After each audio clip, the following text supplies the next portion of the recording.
Hello bazooka എന്ന ചിത്രത്തിൻ്റെ 4-ാം ദിവസത്തെ തമിഴ്നാട് ബോക്സ് ഓഫീസ് കളക്ഷൻ റിപ്പോർട്ടാണ് എന്നൊരു വീഡിയോ ഭാഗത്ത്.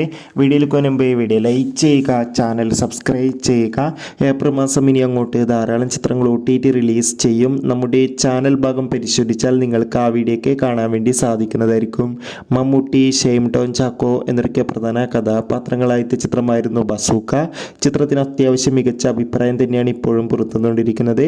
അതുകൊണ്ട് തന്നെ ഏവരുമേറെ ആകാംക്ഷയോടെയാണ് ചിത്രത്തിൻ്റെ കളക്ഷൻ റിപ്പോർട്ടൊക്കെ അറിയാൻ വേണ്ടി കാത്തിരിക്കുന്നത്. ഫൈനലി ഇപ്പോൾ ബസൂക്ക എന്ന ചിത്രത്തിൻ്റെ 4-ാം ദിവസത്തെ തമിഴ്നാട് ബോക്സ് ഓഫീസ് കളക്ഷൻ റിപ്പോർട്ടൊക്കെ പുറത്തുവന്നിരിക്കുകയാണ്. അത്യാവശ്യം ഒരു അഭിപ്രായം തന്നെയാണ് തമിഴ്നാട്ടിൽ നിന്ന് പുറത്തുവന്നുകൊണ്ടിരിക്കുന്നത്. അതുകൊണ്ട് തന്നെ 4-ാം ദിവസം മാത്രം ബസൂക്ക എന്ന ചിത്രം ഏകദേശം 30 ലക്ഷത്തിൻ്റെ അടുത്ത് വരെ തമിഴ്നാട് കളക്ഷൻ സ്വന്തമാക്കുമെന്നാണ് ട്രാക്കിംഗ് റിപ്പോർട്ടുകൾ സൂചിപ്പിക്കുന്നത്. കാത്തിരിക്കാം കൂടുതൽ ബോക്സ് ഓഫീസ് കളക്ഷൻ റിപ്പോർട്ടിനായി. ചിത്രം കണ്ടവരുടെ അഭിപ്രായം കമൻറ്റ് ചെയ്യുക.